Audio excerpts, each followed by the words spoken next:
Hey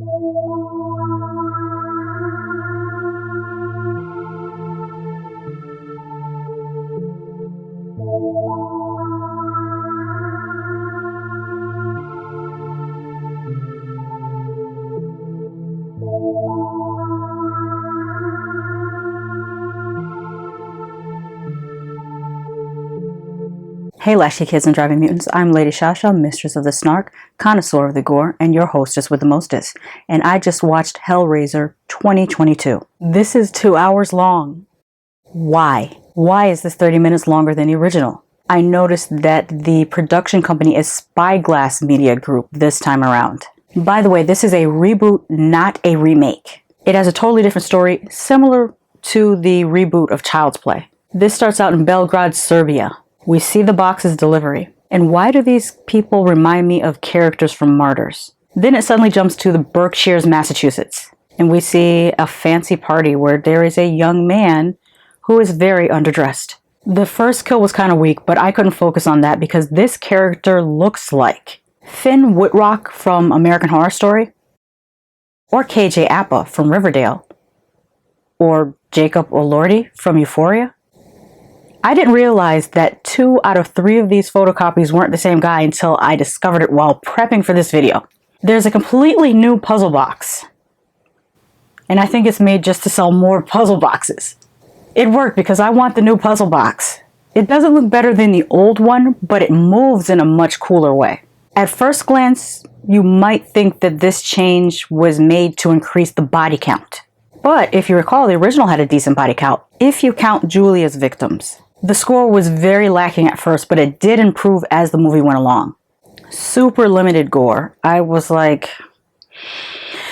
Back to that opening kill, I feel like I didn't speak enough on it. It was weak as hell. Check out the difference between how the original opening kill looked with all the chains ripping Frank's body apart, and this new opening kill where it's just blurred something happening in the background.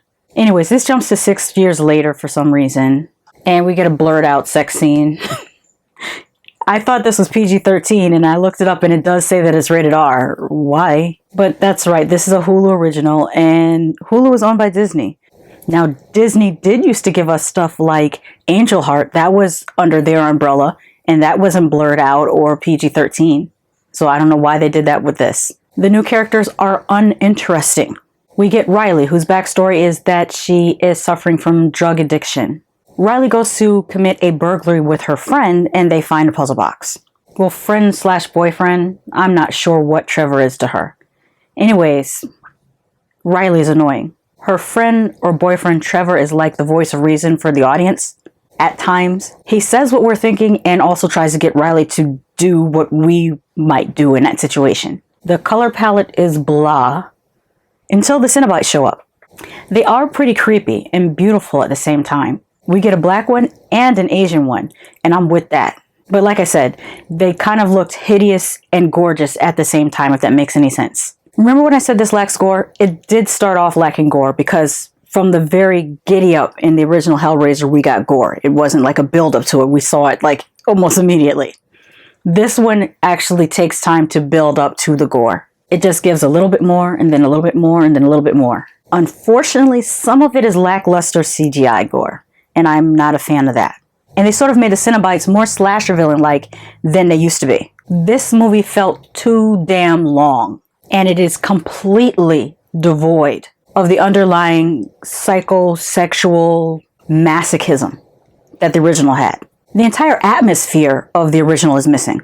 The first 2 Hellraiser movies had a particular feel to them, if you know what I mean. It's pretty sanitized for a Hellraiser movie. I'm talking about the main characters, not the Cenobites. The Cenobites are meant to be sexless and sensual at the very same time. As a matter of fact, let me give you a refresher on the description of the Cenobites in the original novella. This is the book that Hellraiser is based on. It's called The Hellbound Heart and is written by Clive Barker. This is how he describes the Cenobites. This is when Uncle Frank first sees them.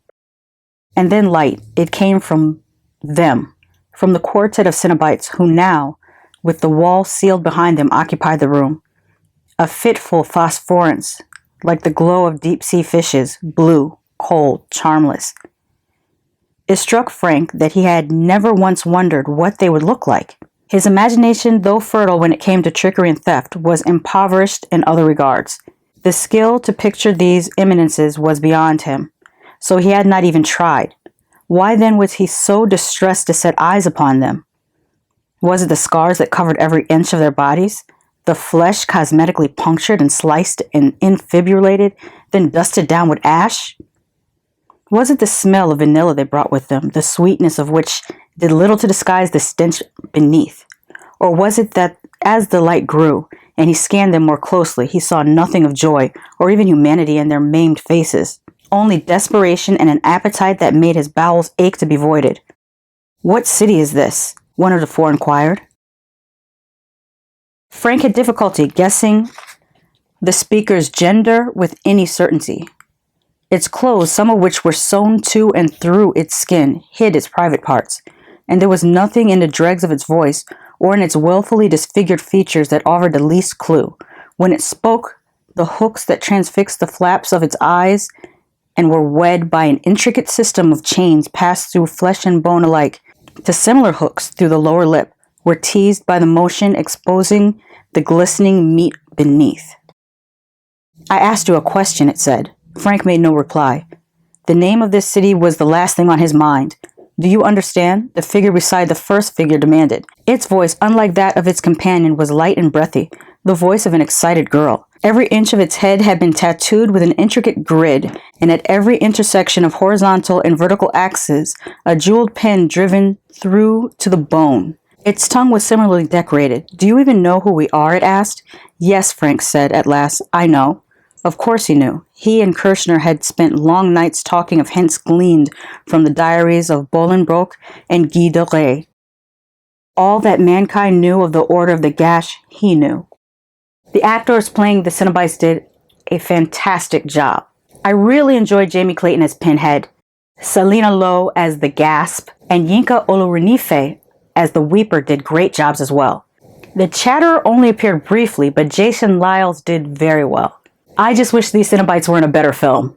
The practical effects that they did use, though they looked great, they were too dry. Somebody get these people some KY jelly. The skin just looked too waxy and fake. One of the Cenobites actually looked like it came from Silent Hill. There is one really great effect scene that includes a regeneration. Also, Leviathan looks a lot better than it did in Hellbound Hellraiser 2. Of course, CGI has progressed so much since then. As much as I have complaints about this movie, it's still eons better than Hellraisers 5 through 10. And it's on par with Hellraiser 3, Hell on Earth, and Hellraiser Bloodline. Between Riley and Hellraiser and Tess and Barbarian, who makes the dumber horror decisions? If you've never seen the original Hellraiser, you might enjoy this one. Way more than those of us that remember the creepy, freaky, unsettling atmosphere of the original. At the time of this recording, Hellraiser was available on Hulu. But like I always say, don't take my word for it. Watch it for yourself. Just because I love something doesn't mean you won't hate it. And just because I hate something doesn't mean you won't love it. What did you think of Hellraiser 2022? Let me know in the comments. Until next time.